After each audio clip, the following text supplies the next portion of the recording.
అంటే ఎక్కడున్నాను నేను ఇప్పుడు? అగ్నిగా ఉన్నాను. మరి ఈ అగ్ని ఎక్కడి నుంచి వచ్చిందండి? అగ్నిలోకి ఎక్కడి నుంచి వచ్చాం మనం? వాయువు లేకపోతే అగ్ని ఉంటుందా? ఓ దీపం వెలిగించి గాలాడకుండా పెట్టేసేయండి, మూసేయండి, ఉంటుందా? ఉండే అవకాశం లేదు.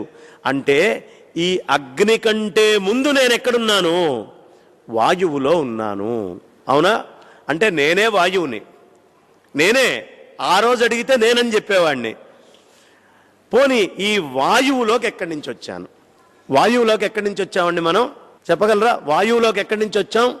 ఆకాశము, స్పేస్. స్పేస్ లేకుండా గాలికి మూమెంట్కి ఏమన్నా ఛాన్స్ ఉందా? లేదు. ఈ సిద్ధాంతంలో పరమాణువాదులందరూ చేసేటటువంటిది ఏమిటయ్యా అంటే, ఈ పరమాణువులు 4 రకాలండి మాకు. భూతత్వ పరమాణువులు, జలతత్వ పరమాణువులు, అగ్నితత్వ పరమాణువులు, వాయుతత్వ పరమాణువులు. నీ పరమాణువులు అక్కడికే ఆగినాయిగా. నీ 4 పరమాణువులు అక్కడే చెప్తున్నావుగా. ఆకాశంలో పరమాణువులు ఏవి? ఇది శంకరులు వేసినటువంటి ప్రశ్న. నీ 4 పరమాణువులు బాగానే చెప్పావయ్యా, కానీ అంతకంటే ముందు కూడా ఈ జీవి ఉంది. ఎక్కడ ఉంది? ఆకాశంలో, స్పేస్లో ఉంది. స్పేస్లో లేకుండా ఎయిర్లోకి రాలేదు. స్పేస్ లేకపోతే ఎయిర్ లేదు. కాబట్టి ఇంకా పెద్దదైన భూతం ఏమిటి? స్పేస్. ఎక్కడున్నావు నువ్వు? స్పేస్లో ఉన్నానండి. స్పేస్లోకి ఏమన్నా వచ్చి ఊడి పడ్డావా? సడన్గా ఎగిరి దూకి ఏమన్నా పడ్డావా? లేదండి. అంతకీ మొత్తానికి మూలమయ్యి ఉన్నటువంటి ఒక శక్తిగా ఆత్మస్వరూపంగా ఉన్నానండి. ఆ ఆత్మస్వరూపం నుంచి మాయ అనేటటువంటి దానివల్ల, ఆ పరమేశ్వరుడి మాయ వల్ల ఆకాశంలోకి వచ్చానండి. ఆకాశంలోంచి వాయువులోకి వెళ్ళానండి. వాయువు నుంచి అగ్నిలోకి వచ్చానండి. అగ్నిలో నుంచి జలంలోకి. అంటే మనం పుట్టడానికి ఎంత ప్రాసెస్ అయిందో ఆలోచన. కడుపులో ఉన్నప్పుడు కూడా దాన్ని వీర్యము అని ఎందుకంటారో తెలుసా? తల్లి కడుపులోకి మన్నాంటి కోట్ల జీవులు కోట్ల వెళ్తాయి. ఏ ఒక్కటో సఫలీకృతం అవుతుంది. యుద్ధం చేసి బయటికి వస్తాడు కాబట్టి ఒక్కడు వాడిని వీర్యము అన్నారు. యుద్ధం జరుగుతుంది అక్కడ. నేను పుట్టాలా, నేనా అని మల్టిపుల్. అందుకనే ఒక్కసారి స్పర్మ్ తీస్తే 10 ఆవులకు పంపిస్తారు. అంత గొప్పది అది. అందులో అన్ని కోట్ల జీవులు ఉన్నాయి. కాబట్టి అక్కడ ఏం జరిగిందయ్యా? ఎక్కడి నుంచి అంటే చక్కగా వాయువులోకి వచ్చాం. వాయువు నుంచి అగ్ని, అగ్ని నుంచి జలము, జలము నుంచి పృథివీ, పృథివీ నుంచి వృక్షస్వరూపం, వృక్షము నుంచి అంటే ఓషధులు, ఓషధుల నుంచి అన్నం, అన్నము నుంచి తండ్రి, తండ్రి నుంచి తల్లి, తల్లి నుంచి నేను బయటకు వచ్చా.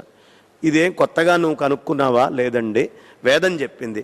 తస్మాద్వా ఏతస్మాదాత్మన ఆకాశ సంభూత, ఆకాశాద్ వాయు, వాయోరగ్ని, అగ్నేరాప, అద్భియ పృథివీ, పృథివ్యా ఓషధయ, ఓషధిభ్యో అన్నం, అన్నాత్ పురుష. ఏం కావాలయ్యా సైన్స్? ఇంకా నీకు ఇంతకంటే ఏం కావాలి? సరే, ఇప్పుడు నువ్వేమంటున్నావు? పరిణామం చెందుతూ వచ్చావు. పరిణామం ఎక్కడి దాకా చెందుతాడు? వాయుభూతం నుంచి పరిణామం చెందుతాడు. కానీ ఆకాశం నిరాకారం కదా, నిర్వికల్పం కదా. నిర్వికల్పంలో పరిణామం ఎక్కడ చెందింది? చెందలేదు కదా. అంతకంటే ముందు పరమాత్మలో కూడా అదే కదా. బ్రహ్మాండము అంతా అనంతకోటి బ్రహ్మాండ నాయకుడై అన్ని బ్రహ్మాండాల్లో వాడే ఉన్నాడు. వాడి నుంచి మాయా సంపర్కం వల్ల, అంటే నీళ్లు ఒక మబ్బు అనేటటువంటి మేఘం దగ్గరికి వెళ్ళి సంపర్కం కాగానే మంచుగడ్డ కింద మారుతుంది. నీళ్లు మేఘ సంపర్కం వల్ల మంచుగడ్డ కింద మారుతుంది. మనం అందరం ఏమంటాం? నీళ్లు వేరు, మంచుగడ్డ వేరు అంటాం. ఇప్పుడు చెప్పండి, మంచుగడ్డకి నీళ్ళకి ఉన్న తేడా ఏమిటి? మంచుగడ్డ అయినంత వల్ల నీళ్ళకి ఏమన్నా నష్టమా? మంచుగడ్డ కరిగిపోతే నీళ్ళకి ఏమన్నా నష్టమా? అలా కేవలము ఒకటే అయినటువంటి పదార్థము మాయా సంపర్కం వల్ల రూపాంకురం చెందింది. ఈ రూపాంకురం చెంది ఇది వేరు అది వేరు అనేటటువంటి అవిద్య అనేది వచ్చింది తప్ప ఇది వేరు అది వేరు అయ్యే అవకాశం లేదయ్యా. రెండూ ఒకటే. ఎందుకంటే పరమాత్మ నుంచే ఈ సృష్టి అనేటటువంటిది మొత్తము కూడా, సృష్టి లేదు, దృష్టి అలా ఉంది కాబట్టి సృష్టి అని చెప్పాల్సి వస్తుంది. పరమాత్మ నుంచే మాయా సంపర్కం వల్ల రూపాంకురం చెంది ఇంకొక వస్తువుగా ఇన్ని విభిన్నంగా మారిపోయి రకరకాలుగా మనకు కనిపిస్తున్నాయి. ఇవి వాస్తవానికి రకరకాలుగా మారలేదండి. మన కంటికి దోషం ఉంటే ఒకటే అయినటువంటి చంద్రుడు రెండుగా మనకు కనిపిస్తాడా, కనిపించడా? ఒకటే అయిన చంద్రుడు నేత్రదోషం ఉన్నవాడికి రెండుగా కనిపిస్తున్నాడా? అలాగే ఒకటే అయినటువంటి పరమాత్మ మాయా అనేటటువంటి దోషం వల్ల రెండుగా మనకు గోచరిస్తోంది. మొన్న మధ్య బాగా ఉపన్యాసాలు చెప్పి కాస్త వేడి చేసింది. డాక్టర్ దగ్గరికి వెళ్ళి చెప్పా, అయ్యా నాకు ఒక మైకు రెండు మైకుల్లాగా, ఇద్దరు ప్రేక్షకులు నలుగురు ప్రేక్షకుల్లా, ఒక ప్రేక్షకుడు ఇద్దరు ప్రేక్షకులుగా, ఒక కుర్చీ రెండు కుర్చీలుగా ఇట్లా కనిపిస్తోంది అని బాగా బిజీగా ఉన్నాను నేను మరి వరుసగా ఉపన్యాసాలు చెప్తూ. ఈ మాట చెప్తే ఆ డాక్టర్ నాకంటే బిజీ, చాలా బిజీగా ఉన్నాడు పేషెంట్లను చుట్టంలో హడావుడిగా. అయ్యా ఈ చిన్న కంప్లైంట్ చెప్పడానికి నలుగురు రావాలా అన్నాడు. నాకు రెండే కనిపించినాయి, ఆయనకి 4 కనిపిస్తున్నాయి. ఈ కనిపించేది మొత్తము మన లోపల ఉండే పైత్యం వల్ల వచ్చే మాయ తప్ప ఇంకొకటి కాదు. ఈ ఉన్నది ఒకటే. అజ్ఞాన దోషం వల్ల, నేత్రదోషం వల్ల ఒకటే అయిన చంద్రుడు రెండుగా ఎలా కనిపిస్తున్నాడో ఒకటే అయినటువంటి పరమాత్మ అనేక ఉపాధులతో విడివిడిగా మనకు కనిపిస్తోంది. ఇప్పుడు వద్దాం మనం ఎలా ఈ బీజము అనేటటువంటి దాని నుంచి బీజస్యాంతరివాంకురో జగదిదం అని చెప్పారు కదా శంకరాచార్యులు వారు. ఇప్పుడు చూడండి, పరమాత్మ స్వరూపం నుంచి మాయ వల్ల ముందు ఆకాశంలోకి వచ్చాం. ఆకాశంలో నుంచి ఒక్క లక్షణాన్ని గుంజుకున్నాం మనం. ఇప్పుడు నేను చెప్తుంటే మీరు వింటున్నారే, లేదు మీరు మాట్లాడితే నేను వింటున్నానే. ఇది దేనివల్ల సాధ్యమవుతుంది? ఆకాశము, శబ్దము దేనివల్ల వస్తుంది? స్పేస్ నుంచే కదా సౌండ్. ఒక్కసారి ఉన్నట్టుండి ఓ పెద్ద సౌండ్ వచ్చిందండి, తర్వాత సూర్యుడి నుంచి శకలాలు విడిపోయినాయి. బిగ్ బ్యాంగ్ థియరీలో వాళ్ళు చెప్తోంది సౌండే కదా. అయితే ఇవి ఎప్పుడో మాట్లాడుకున్నారు మన వాళ్ళు. ఏం చెప్తున్నారు అంటే అవి థియరీసే, ఇక్కడ స్పష్టంగా చక్కగా తెలియపరుస్తున్నారు. ఏమిటయ్యా అంటే శబ్దము అనేటటువంటి ఒక్క గుణము ఆకాశములో ఉన్నప్పుడు చేరిందండి. ఎక్కడ చేరింది? శబ్దం అనే గుణం ఆకాశంలో ఉన్నప్పుడు చేరింది. ఈ ఆకాశము నిరాకారమే, పరమాత్మ నిరాకారమే, శబ్దము నిరాకారమే. శబ్దము నిరాకారమా సాకారమా? శబ్దం ఎవడైనా చూశాడా? ఎవడు లేడు కదా, కరెక్టేనా? శబ్దాన్ని చూసినవాడు లేడు. ధ్వని తరంగాలను ఎవడైనా ఊహించవచ్చు కానీ కంటితోటి చూడలేరు. కాబట్టి అక్కడి నుంచి ఎక్కడికి వచ్చాం? శబ్దాన్ని తీసుకున్నాం. ఆ తర్వాత ఆకాశం నుంచి ఎక్కడికి మారాం మనం? వాయువులోకి వచ్చాం. వాయువులోకి వచ్చినప్పుడు 2 భూతాలు వచ్చినాయి. అంటే అంతకుముందు శబ్దం ఒకటే ఉంది, ఇప్పుడు స్పర్శ అనేటటువంటిది వచ్చింది. గాలి లేకపోతే స్పర్శ ఉందా? ఎండాకాలం వస్తే ఆ గాలి స్పర్శ తగలక కొట్టుకుంటాం మనం. లేదు గుంటూరు వచ్చి వానొచ్చిన తర్వాత కూడా అదే పరిస్థితి ఉంటుంది. స్పర్శ అది కోరుకుంటూ ఉంటుంది, గాలి కావాలి గాలి కావాలి గాలి కావాలి. ఆ గాలి స్పర్శే. దానికి రూపం ఉందా? లేదు. ఎక్కడా గాలికి రూపము అనేటటువంటిది కనిపించదు, అవునా? శబ్దము స్పర్శ అనే 2 గుణాలు తీసుకుంది. ఎక్కడికి వచ్చేటప్పటికి? వాయువు దగ్గరకు వచ్చేటప్పటికి. అనంతమైనటువంటి పరమాత్మ ప్రప్రథమంగా మాయ వల్ల శబ్దస్వరూపము అంతా స్పేస్గా మారి శబ్దాన్ని ఇచ్చింది. ఆ శబ్దము నుంచి నెక్స్ట్ స్థాయి ఏమిటి? శబ్ద స్పర్శలు 2 ఇచ్చింది. ఆ తర్వాత మెల్లిగా అగ్ని దగ్గరకు వచ్చాం. ఈ అగ్ని దగ్గరకు వచ్చేటప్పటికి ఏమైంది? శబ్ద స్పర్శ రూపం. అంతకుముందు గాలి కనిపించిందా? లేదు. అంతకుముందు ఆకాశం కనిపించిందా? కనిపించలేదు. అగ్ని కనిపిస్తోందిగా. కాబట్టి అగ్ని నుంచి రూపం. అందుకనే ఈ కళ్ళు చూస్తున్నాయి అంటే సూర్యుడి ప్రకాశం అగ్ని కదా. ఈ కళ్ళు చూస్తున్నాయంటే అగ్నితత్వం ఉండాలి కదా. అందుకనే మనకి కింద నుంచి ఏవైతే టెంపరేచర్స్ వస్తున్నాయో ఈ వేడి అనేటటువంటిది పైకి వస్తూ ఉంటుంది. ఎప్పుడు ఇక్కడ దానికి అవసరమైన మాలిక్యూల్స్ ఫామ్ అవుతాయి. సూర్యుడి యొక్క లక్షణం ఏదో ఆ లక్షణం కళ్ళకు ఉంటేనే ఆ ప్రకాశాన్ని దర్శిస్తాయి. చెవులు దర్శించట్లేదే. ముక్కు దర్శించట్లేదుగా, నాలుక దర్శించట్లేదుగా, కళ్ళే ఎందుకు అంటే తేజస్సు అనేటటువంటి దాన్ని గ్రహించేటటువంటి లక్షణం కళ్ళకు వచ్చింది, రూపము. మూడోది ఏం తెచ్చుకున్నాం? రూపము. శబ్దము రెండో భూతంలోకి వచ్చేటప్పటికి శబ్ద స్పర్శాలు రెండు, శబ్దము ఉంటుంది, శబ్ద స్పర్శ రెండు ఉంటాయి రెండో దానికి వచ్చేటప్పటికి. మూడో దానికి వచ్చేటప్పటికి ఈ అగ్ని లోపల శబ్దము ఉంది, అగ్ని లోపల స్పర్శ ఉంది, కాలుతుంది వేలు పెడితే. అగ్ని లోపల మిగతా పైన రెండిట్లో లేనటువంటి రూపలక్షణం ఉంది. ఇక్కడికి వీడు వచ్చేటప్పటికి రూపాన్ని తెచ్చుకున్నాడు. శబ్ద స్పర్శ రూపాలు వచ్చినాయి కదా ఇప్పుడు. అక్కడి నుంచి ఇంకొక భూతం కిందకు వచ్చాడు నీళ్ల దగ్గరికి. ఇప్పుడు అగ్నికి రుచి ఉందా? నాలిక పెట్టండి, కాలుతుంది, రుచి తెలీదు. రుచి అనేటటువంటిది నీళ్ల దగ్గరకు వచ్చాక వచ్చింది. శబ్దము, శబ్దస్పర్శము, శబ్దస్పర్శ రూపము, శబ్దస్పర్శ రూప రసము, 4 తెచ్చుకున్నామా ఇక్కడికి. ఇంకా కిందకి రండి. నీళ్లకి వాసన ఉందా? Water has no order.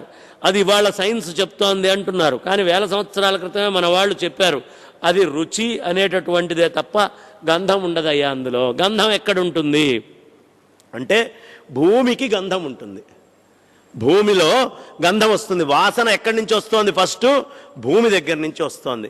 ఇప్పుడు శబ్దం తెచ్చుకున్నాం, శబ్దస్పర్శాలు తెచ్చుకున్నాం, శబ్దస్పర్శ రూపాలు తెచ్చుకున్నాం, శబ్దస్పర్శ రసాలు తెచ్చుకున్నాం, శబ్దస్పర్శ రస గంధాలు అనేటటువంటివి కిందకు వచ్చినాయి.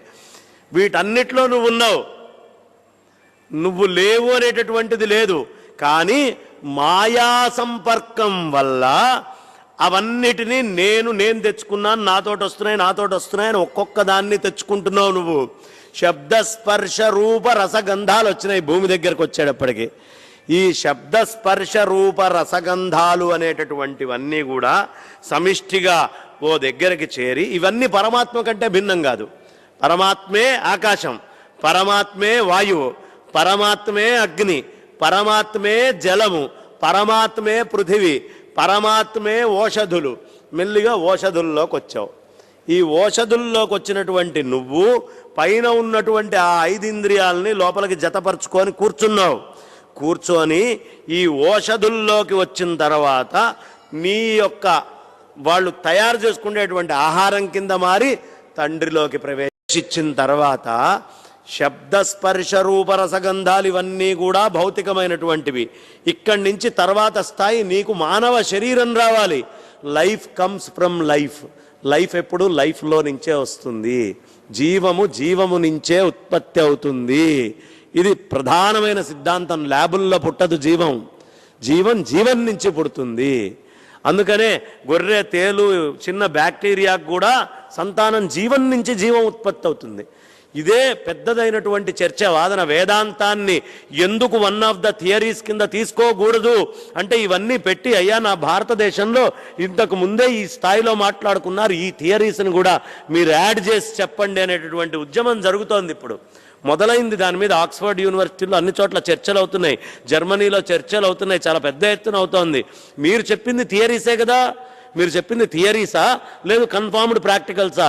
కాదండి, మేము చెప్పేది ఎవల్యూషన్ థియరీ అంటున్నాడు, అంతే కదా. క్రియేషన్ థియరీసే కదా నువ్వు చెప్పేది. డార్విన్ సిద్ధాంతం థియరీయే కదా. థియరీ నువ్వు మాట్లాడితే నీ థియరీలు ప్రూవ్డ్ కాదు కాబట్టి నాది కూడా ఓ థియరీ ఉంది, టెక్స్ట్ బుక్కుల్లో చేర్చి చెప్పు ఈ థియరీని. లేదా ఈ థియరీ తప్పని రుజువు చేయి. ఈ థియరీని తప్పనైనా రుజువు చేయాలి. నీ థియరీలు ఎలాగూ రైట్ అని రుజువు చేసేటటువంటిది నీ దగ్గర లేదు, కేవలం ఊహాకల్పితంగా నువ్వు మాట్లాడుతున్నావు. కాబట్టి ఇక్కడ కూడా మాకు థియరీ ఉందయ్యా. ఈ థియరీ నిజమైనటువంటి సత్యమైనటువంటి స్వరూపం. ఇక్కడికి వచ్చావు కదా, తండ్రిలోకి ప్రవేశించిన తర్వాత అక్కడ నుంచి నువ్వు వీర్య రూపం ధరించావు. ధరించిన తర్వాత విత్తనం ఎంత గొప్పదైనా బయట ఉంటే లాభం లేదు, భూమిలోకి వెళ్ళాలి కదా. ఏ భూమైనా 4 అంగుళాల లోపలకే మనం ఇట్లా నాగలి దున్ని విత్తనం నాటుతాము. నాటితే అది మహావృక్షం అవుతుంది. రాను అది కిందకి పైకి వెళ్తూ. అలాగే నిన్ను ఎక్కడ ఏర్పాటు చేశాడయ్యా? మాతృగర్భ ప్రవేశంలోకి ఏర్పాటు చేశాడు. చేసి అక్కడికి చేరావు నువ్వు. ఇప్పుడు నువ్వు చెప్పు, నువ్వెవరు? ఇది తెలియాలి కదా. అక్కడి నుంచి ఇక్కడికి వచ్చావు, నువ్వెవరు అంటే నిస్సంకోచంగా మనం చెప్పచ్చు, నేను నా తల్లిని, నేను నా తండ్రిని, నేను ఓషధుల్ని, నేను వృక్షాల్ని, నేను పృథివిని, నేను జలాన్ని, నేను అగ్నిని, నేను వాయువుని, నేనే ఆకాశాన్ని, నేనే పరమాత్మని. పరమాత్మ కంటే భిన్నంగా నువ్వు ఏమీ లేవు. అహం బ్రహ్మాస్మి, బ్రహ్మైవాహమస్మి. ఈ మాటలు ఎక్కడి నుంచి వచ్చినాయి? ఇదిగో ఇక్కడ అర్థమవుతుంది నీకు. కాబట్టి ఒక్కొక్క ఇంద్రియాన్ని నువ్వు తీసుకుంటూ వచ్చావు. ఈ వచ్చావు కాబట్టే శబ్దము అనేటటువంటిది నువ్వు వినగలుగుతున్నావు. శబ్దం ఎట్లా వినగలుగుతున్నావు? అలా వచ్చాం కాబట్టే శబ్దాన్ని వినగలుగుతున్నాము. స్పర్శ అనేటటువంటిది మనం తీసుకోగలుగుతున్నాము. శబ్ద స్పర్శ రూపము అనేది చూడగలుగుతున్నాం. ఏమండి, మాకు పరమాత్మ నిరాకారంగా ఉన్నవాడు సాకారంగా కావాలి. అవునా? పో శృంగేరి దగ్గర ఉన్నటువంటి ఋష్యశృంగుణ్ణి తెచ్చుకొని అగ్నికి ఆరాధన చేయి. నిరాకారంగా ఉన్న పరమాత్మ నీకు సాకారంగా కావాలి అని కోరుకున్నావు కదా. మొట్టమొదట కనిపించే రూపమేది? అగ్నే. ఈ అగ్ని అనేటటువంటిది ఏమిటి? పైన ఉండేటటువంటి నిరాకార భూతాలు రెండిటికి, సాకార భూతాలు రెండిటికి మధ్యవర్తిగా ఉంటుంది. అంటే ఆకాశమునందు దేవతలకి ఊర్ధ్వముఖంగా ఏదైనా ఇవ్వాలన్నా, కింద వచ్చి ప్రజలకు ఏదైనా ఇవ్వాలన్నా, ఈ ఇద్దరికి ఆ కొలికి పూసలాగా ఉండేటటువంటిది అగ్ని. అందుకే అగ్నిమీళే పురోహితం యజ్ఞ దేవస్య ఋత్విజం.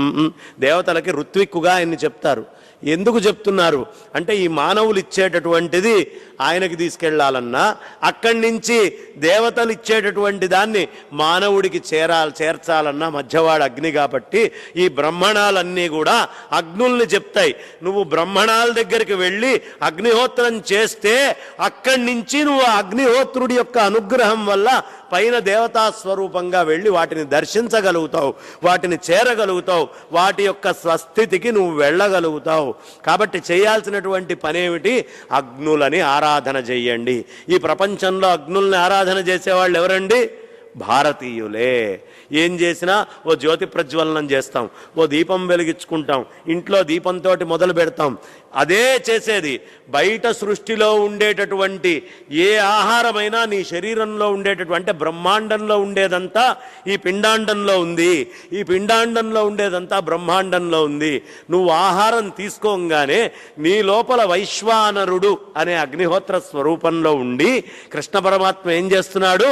మనం తినేటటువంటి దాన్ని మొత్తాన్ని పచ్యం చేసి ఈ దేవతా భాగాలందరికీ కూడా పంపిస్తున్నాడు. అంటే ఋత్విజుడుగా అక్కడ ఉన్నటువంటి వారెవరు? కృష్ణ పరమాత్మ. వైశ్వానర అగ్నిహోత్ర స్వరూపంలో హం వైశ్వానరో భూత్వా ప్రాణినా దేహమాశ్రిత ప్రాణాపాన సమాయుక్తం పచామ్యన్నం చతుర్విధం. మనం తినేటటువంటి అన్నాన్ని పచ్యం చేస్తున్నవాడు ఎవరు? లోపల కూర్చొని ఆ వైశ్వానరుడే. ఇప్పుడు నేను అంటే బంగారయ్య శర్మ అని చెప్పుకోవడానికి నాకు హక్కు ఎక్కడుందండి? నేను బతుకుతున్నాను అంటే వైశ్వానరుడు అన్నాన్ని పంచుతున్నాడు కాబట్టి ఈ శరీరం నిల్చొనుంది. ఓవేళ శరీరం నేను అనుకున్నా అది అనుకోవడానికి కూడా లేదయ్యా, అది కూడా వాడే.